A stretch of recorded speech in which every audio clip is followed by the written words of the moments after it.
Good afternoon, everyone. Thanks for being here. Just a quick thing I want to mention at the top, if I may.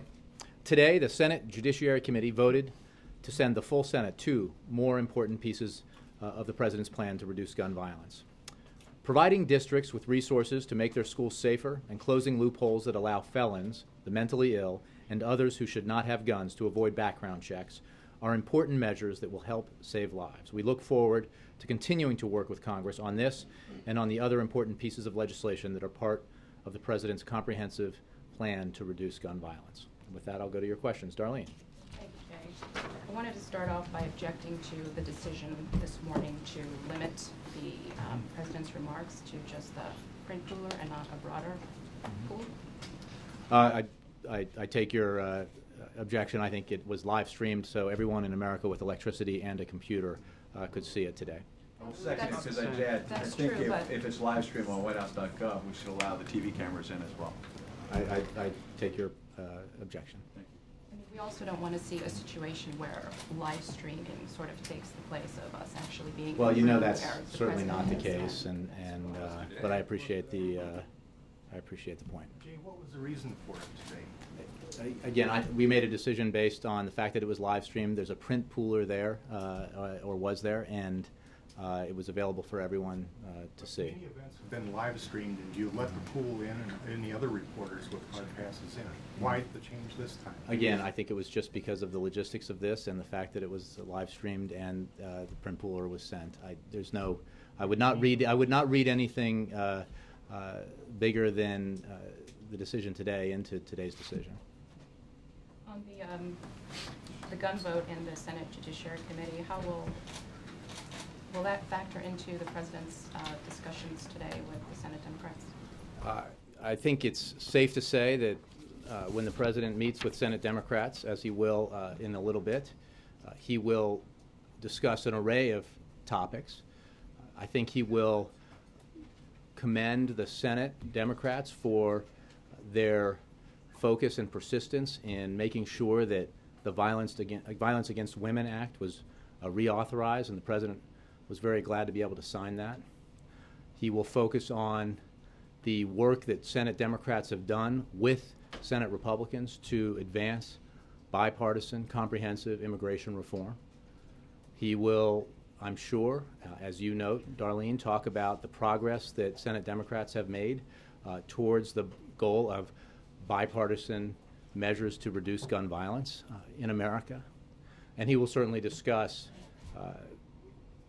well, as I mentioned yesterday, he may bring up concerns he has about the unnecessary delays that have confronted our nominations, the historic delays. Just yesterday, I believe, the Senate finally confirmed someone to the Federal Circuit Court of Appeals who was filibustered for something like 464 days. So you would think there must have been something disturbing about his nomination, that there must have been great opposition to it. Instead, he was voted and confirmed 91-0. That, I think, is emblematic of a problem that we have in the confirmation process. He will also, of course, talk about budget and fiscal issues, the work that Senator Murray is doing on a budget for the Senate, and the work that he is engaged in discussing with lawmakers of both parties to try to find common ground on these issues, on the need to reduce our deficit in a balanced way, the need to move forward with comprehensive immigration reform, to move forward with measures to reduce gun violence, to take action to ensure that we're investing in education and infrastructure and innovation, the areas that will allow our economy to grow and create jobs in the future. There is a big agenda here, and the American people want action on all of it. So those will likely be the subjects.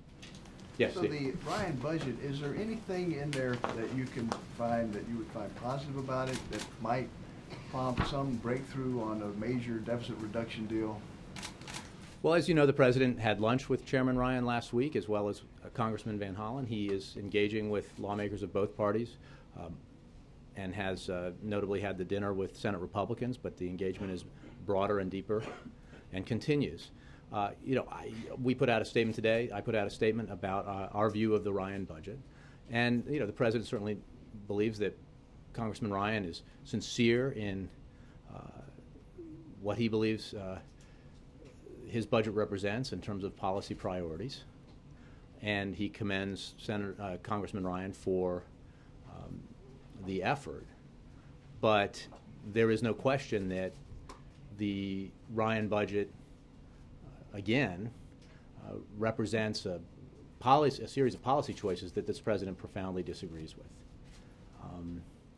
As I noted in my statement, it aims to reduce the deficit, but the math doesn't add up, and you have a situation where you either have to, as we saw last year when there was a proposal put forward by Congressman Ryan's running mate, in order to lower the rates the way that he proposes, there is no way to do that in a revenue-neutral way without raising taxes substantially on middle-class families.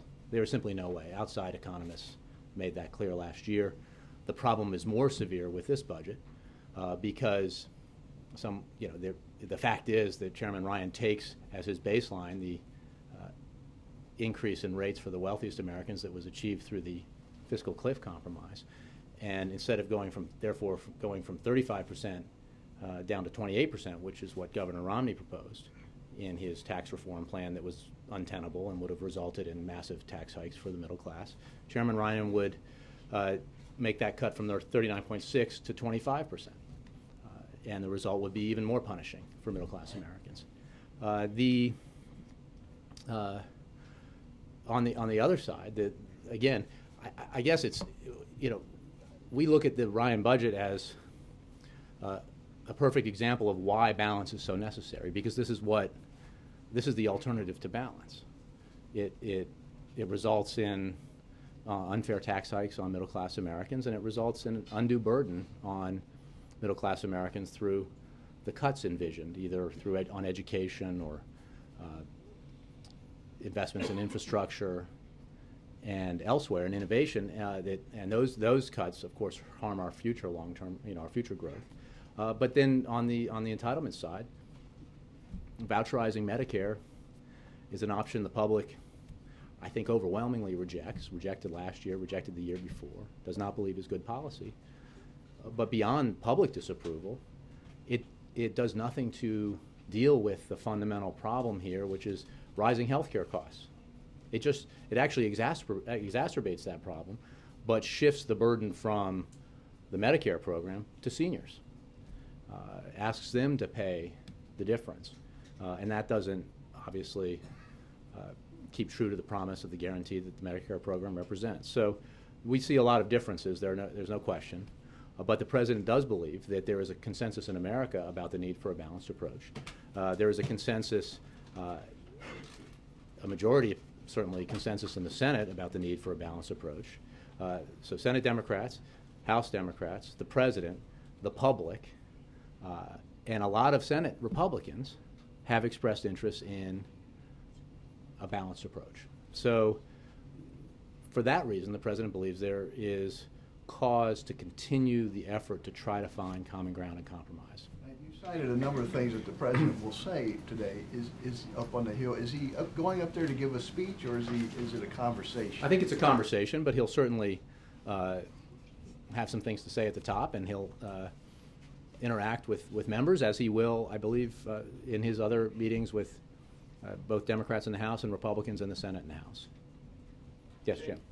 This morning, the National Journal quoted a senior administration official who spoke anonymously and said about the president's trips to the Hill and this outreach to Republicans, quote, "This is a joke. We're wasting the president's time and ours.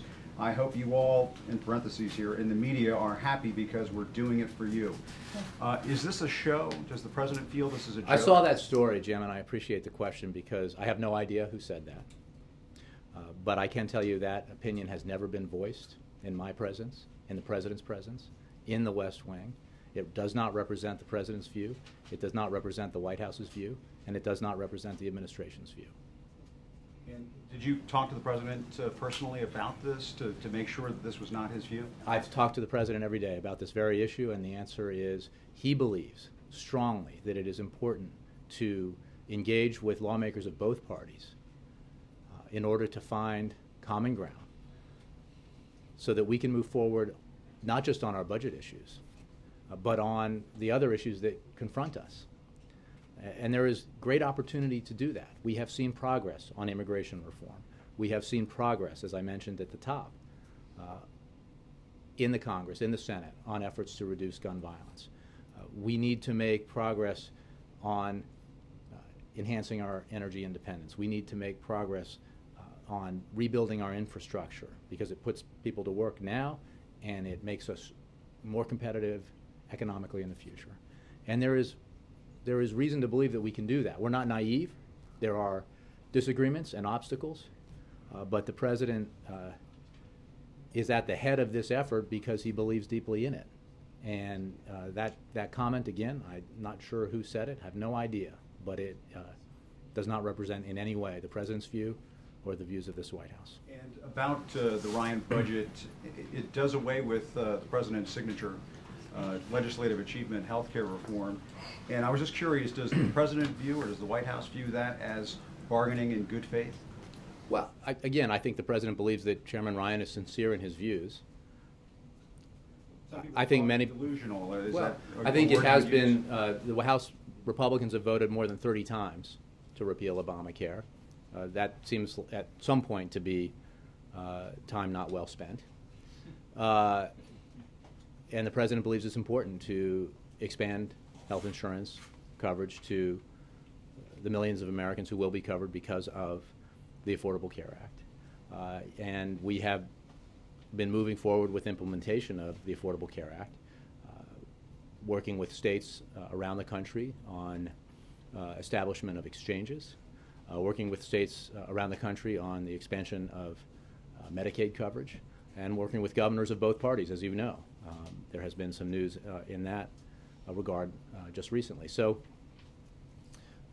again, we have profound differences at a substantive level with the budget proposed by Chairman Ryan.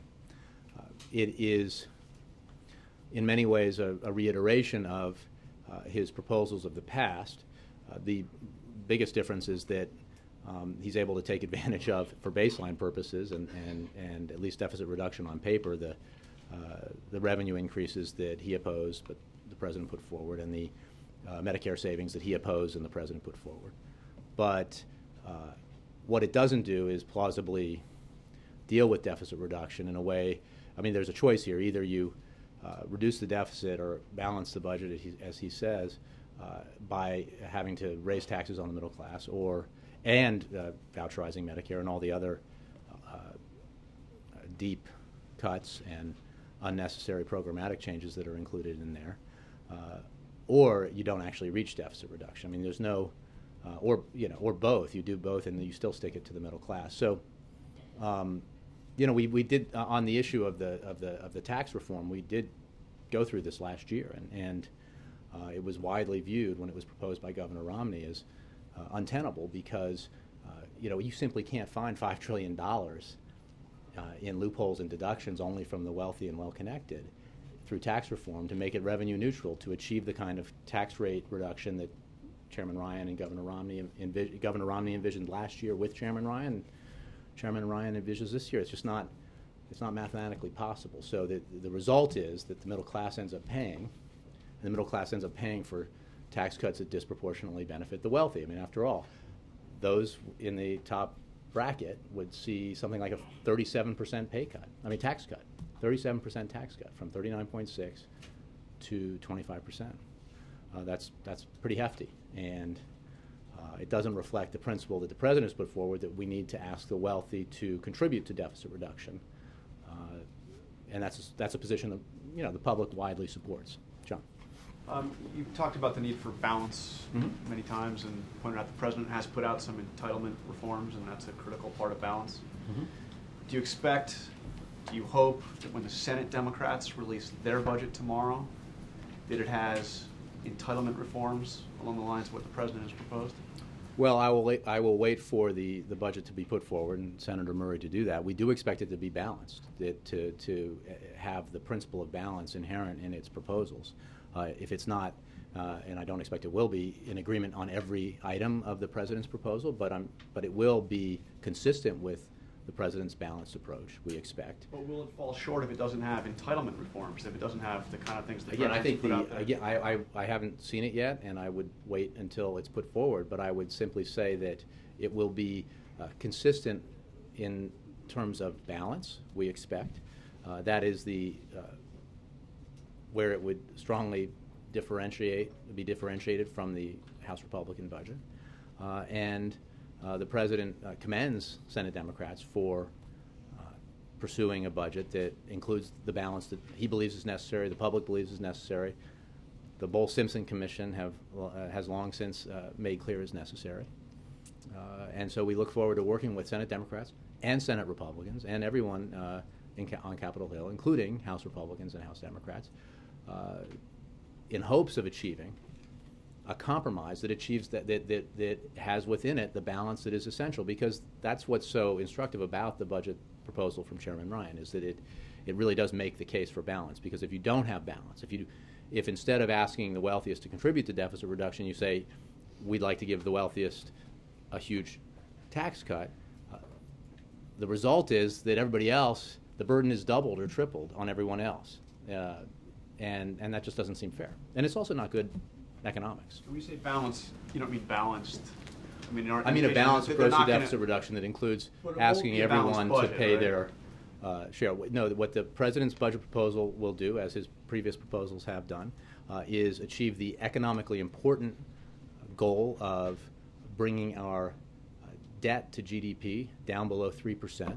That was the target set under the Erskine, Bowles, and Helen Simpson Commission, the President's Fiscal Commission. It is the target widely recognized by economists as a necessary goal when we talk about getting our fiscal house in order. And it is a goal that's achievable in a way that also allows other goals to be achieved, like investing in our economy so that it grows, like building roads and bridges so that we're competitive with Europe and China and India, and investing in education so your children and mine are getting the jobs that pay the best, and they're getting those jobs here in the United States in 25 and 30 years. You know, those are that's why the President has never viewed budget proposals as or proposals in negotiations for deficit reduction as having as their only goal deficit reduction. Deficit reduction is an absolutely important goal, and it is important to bring our deficits down and to reduce our debt to GDP. But those goals are part of the broader purpose here, which is to grow the economy and strengthen the middle class.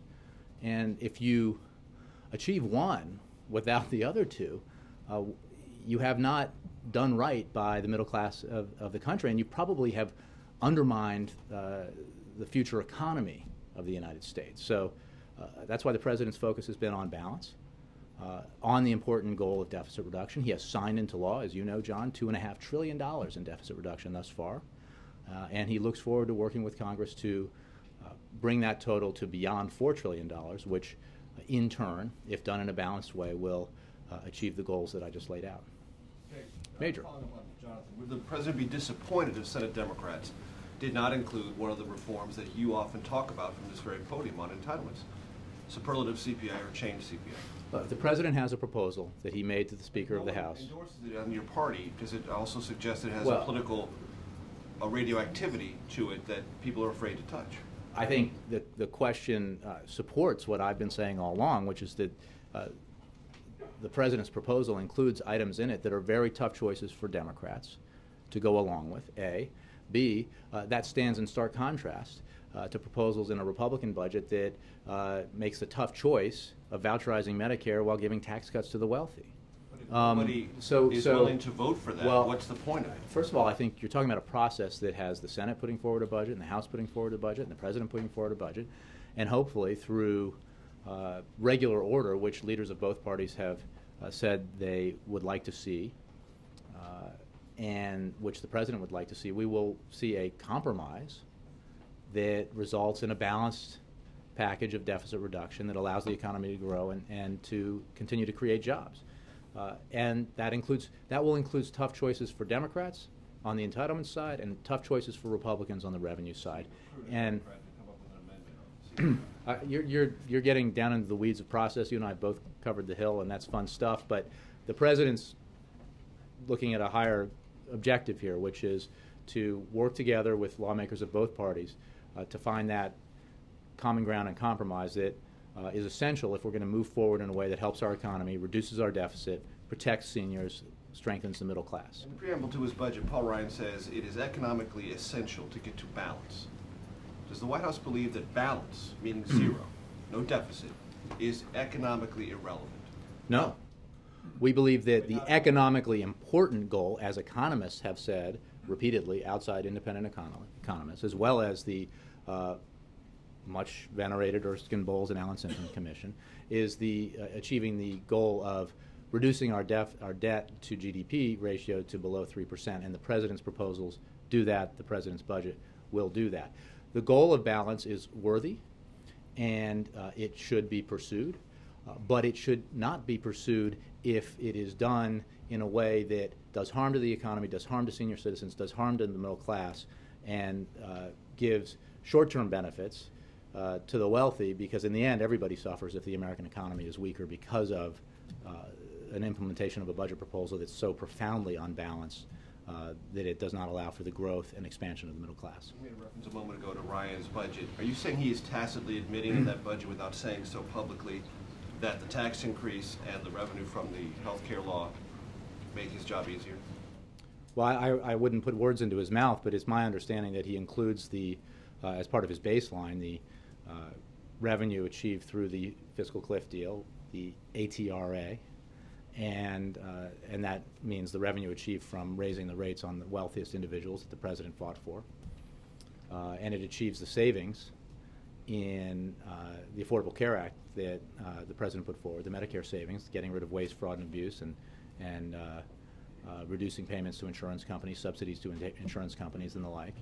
Those are savings that, of course, were highlighted in the Republican campaign against the president last year and criticized greatly, but they are included in the budget.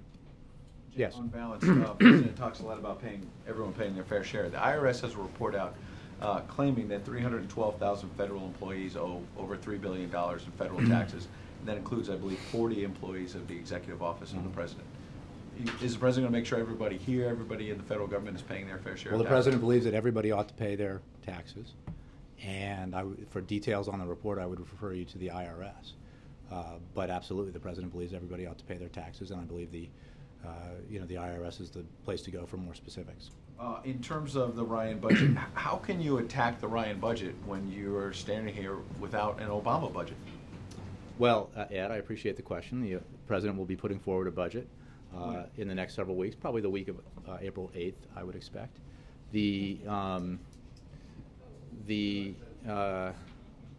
What's that out there? Do I hear? But as you know, Ed, the president has put forward a proposal that will be reflected in his budget, and the principles will be reflected in his budget. And that proposal, as you know, because you covered it, that he made to the Speaker of the House,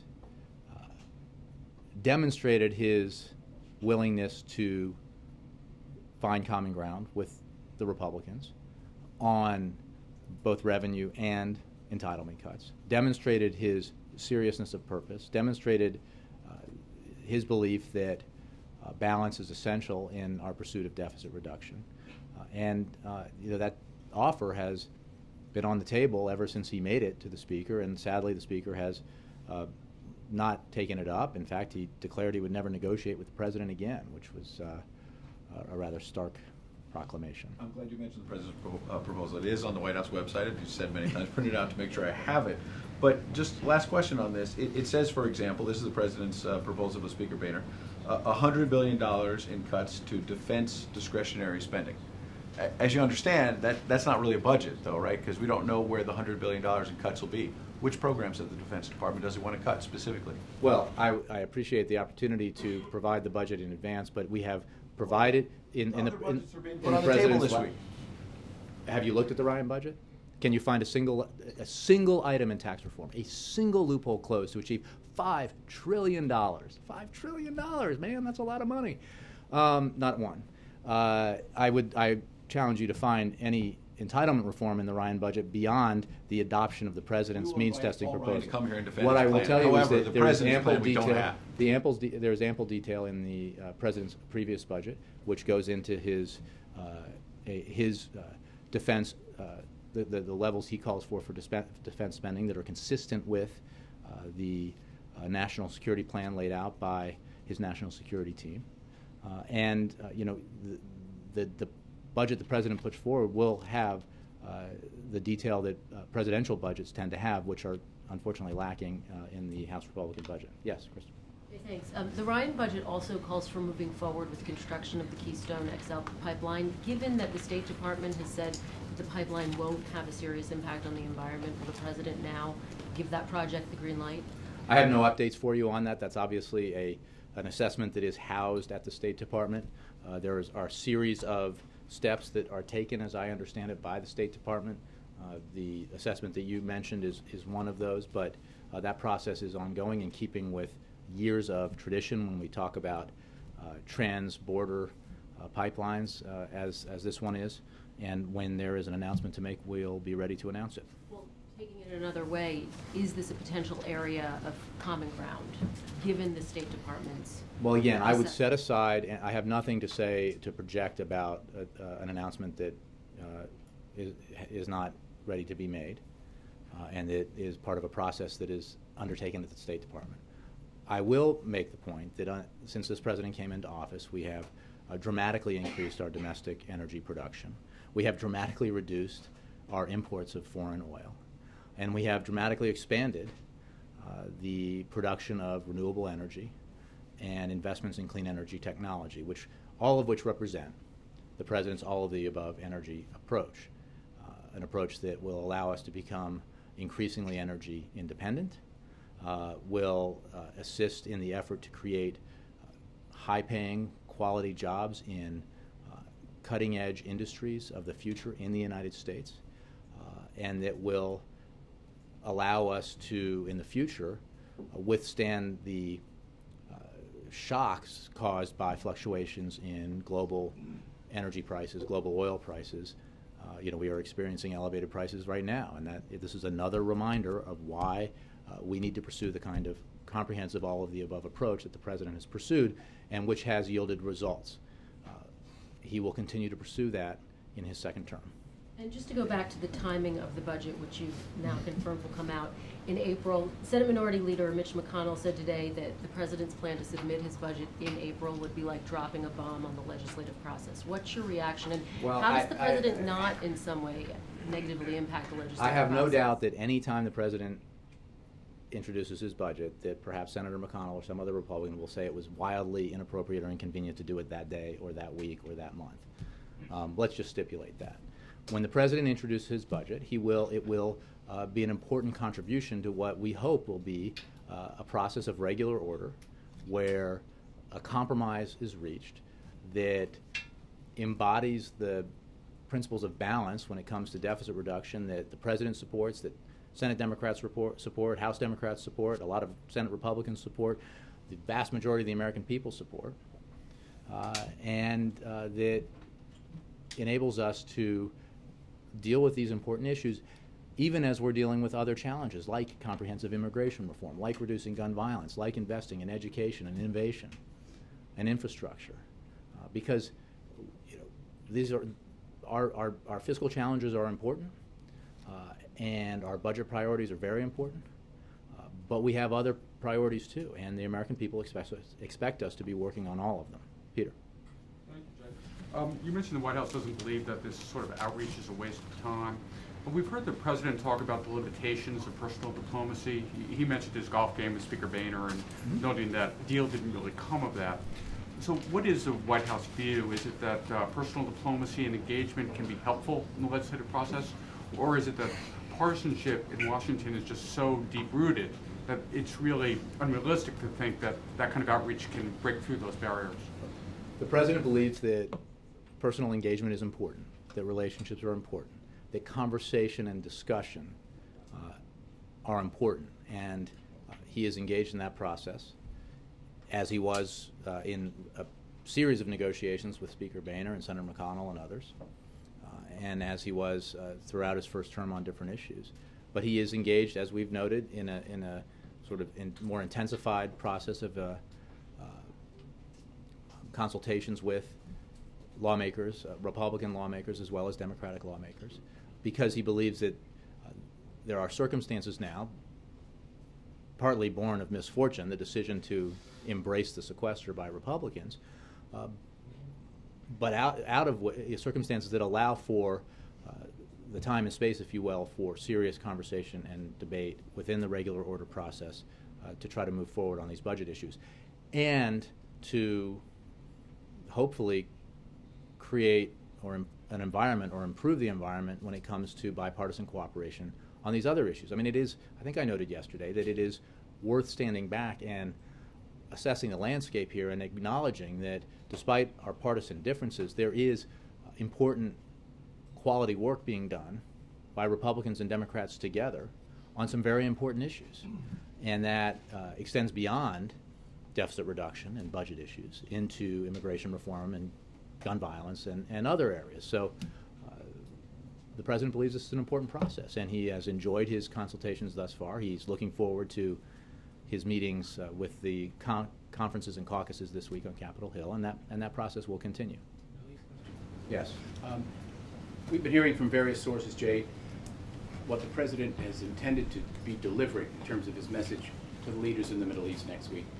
On the flip side, what is the President looking forward to hearing from the leaders in Ramallah and in Amman and in Jerusalem in terms of their insight and their message to him?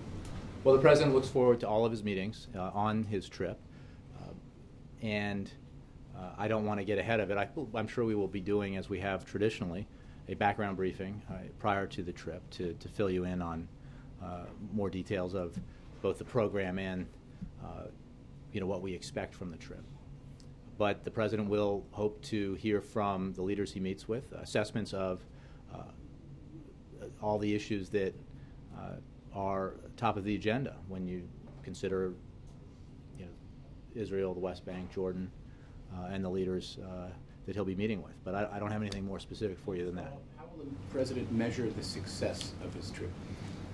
Yeah, I think we've made clear that the President greatly looks forward to this visit, that he will be engaging with leaders on the range of issues of importance in the region and with the leaders specifically, but that we're not laying out markers for success on the peace process or otherwise. These will all be part of important conversations that the President will be having. Thank you.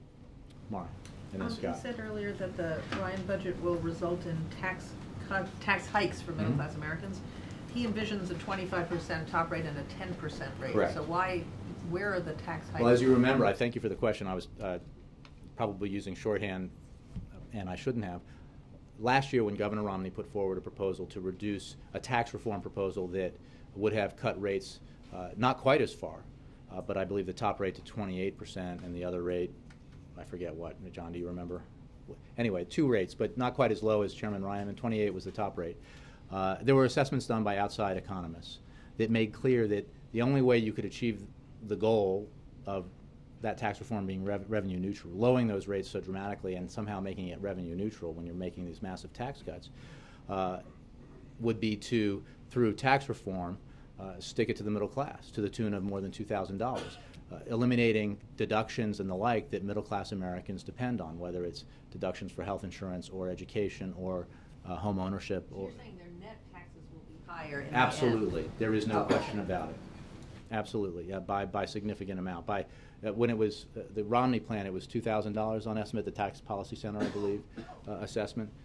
And since the gap is larger here, the reduction in the Ryan plan is from 39.6 to 25 as opposed to 35 to 28, that the hole that needs to be filled through middle-class tax hikes is even larger. Scott?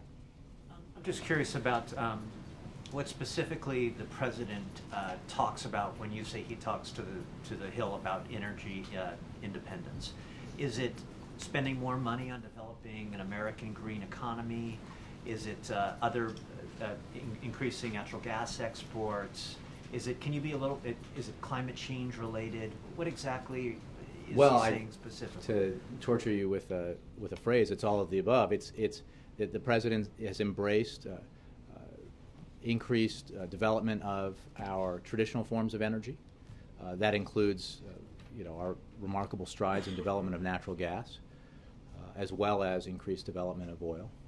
It includes investment in and development of renewable energy sources. It includes measures taken when it comes to the environmental side of it, the climate side of it. Important actions taken, most specifically the car rule, which will dramatically reduce or increase fuel efficiency and reduce consumption thereby. And that contributes in two ways. Obviously, it contributes to our environmental health, but also reduces, again, our demand for fossil fuels, which continues the reduction in our demand for foreign sources of oil. So this is an approach that the president really sees as comprehensive. And only through that comprehensive approach can we achieve the kind of independence from outside energy sources that we all believe, I believe, would be beneficial to our national and economic security. He's talking to legislators. Is he talking about legislation to them as well? I don't have any proposals, legislative proposals to preview for you. The president believes that we can take steps to increase development of energy resources in the United States, both traditional and renewable, as well as take steps to enhance efficiency and improve the quality of our air. And that's what he did in the first term, and he'll continue to do that. Donovan. Thanks, Jay. The risk of getting a little bit in the weeds, I want Sure. to ask a little bit more about the budget. How does the White House envision the process for reaching a fiscal deal? Leave it up to the committees and Congress and provide technical assistance, or maybe have the president get directly involved? Like, how does this look? What does this look like? Well, as I was saying earlier, leaders of both parties in both houses have expressed interest in returning to regular order. And I know that's shorthand, but for those who don't understand the picture that I'm trying to paint here, we have been, as the president often notes, living in, governing by crisis, lurching from crisis to crisis, often crisis determined by fabricated deadlines around debt ceilings or fiscal cliffs or sequesters that have taken us out of the regular process, which is a budgetary process that has been the one that is traditionally pursued to set our budget priorities and allocate spending and decide what our revenue streams look like. And I think everybody in Washington, there is a consensus, and this was a topic of conversation at the dinner, as participants noted.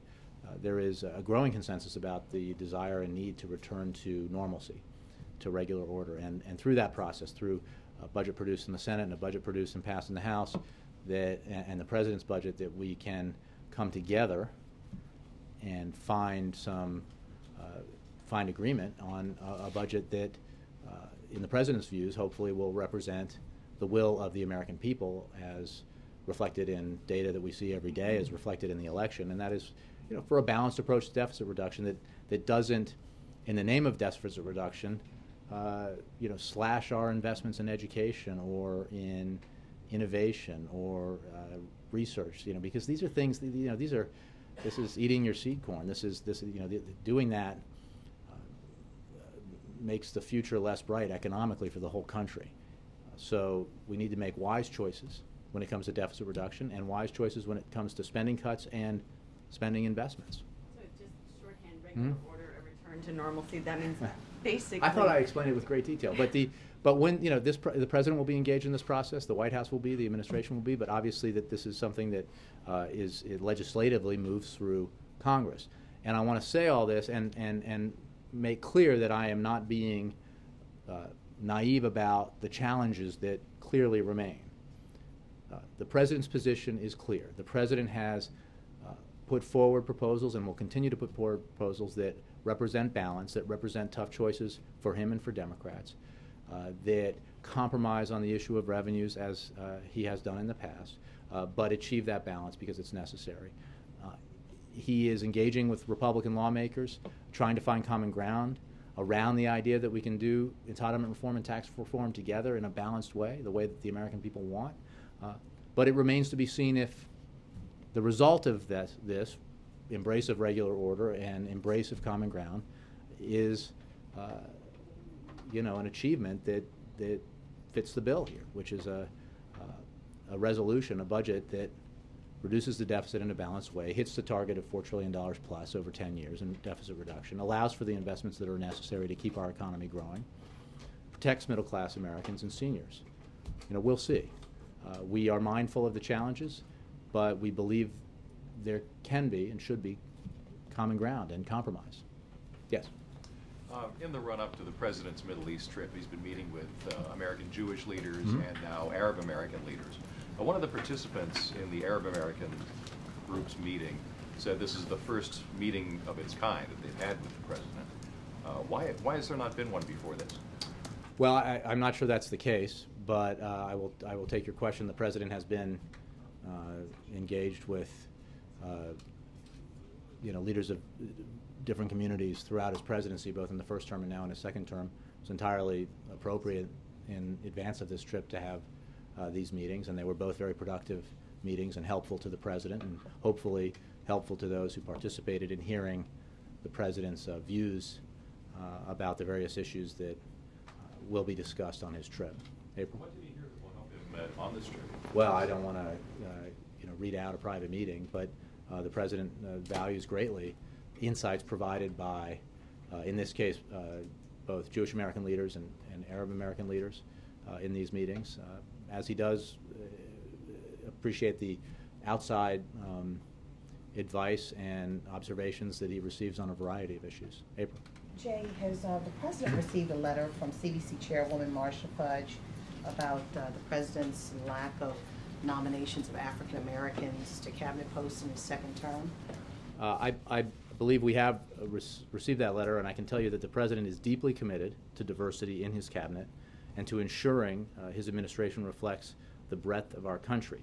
He believes that the best decisions are made when he is surrounded by people who share different perspectives as we work toward improving our economy and building a strong middle class together. So does that mean that the President will, in the next couple of weeks, nominate an African American to a cabinet? I don't have any personnel announcements to make today.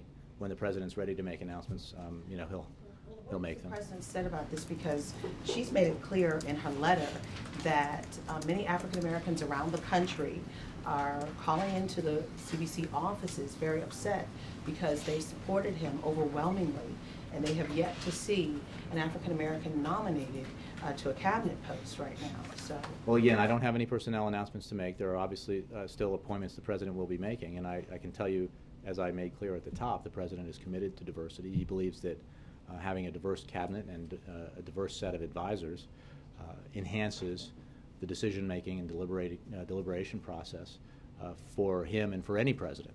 And so he values it greatly, and that's why he has pursued it both in his first term and continues to pursue it in his second term. Ann, sorry. Thank you. Does the White House believe that the information that hackers claim they have put on the internet is legitimate? Mrs. Obama's Social Security number, some of her financial information, along with other officials, including the FBI director? On this, I have to refer you to the Secret Service. I just don't have anything for that on you. I have no assessments to offer, just a reference to the Secret Service. Yes, Chris? I just want to follow up on April's questioning there. There are new reports that the President's close to making his nominees for the Labor and Commerce Secretary. There was a lot of hope within the LGBT community that the President would take the opportunity of those vacancies to appoint the first ever LGBT cabinet member, but it looks like it's not going to happen now. And you just mentioned how the President values diversity, and I'm just wondering if that excludes LGBT people. Does the President not believe that sexual orientation, gender identity are elements of diversity that you want to see at the highest levels of his administration? Again, Chris, I have no personnel announcements to make. I certainly am not confirming any speculation in the press about possible announcements the President might make.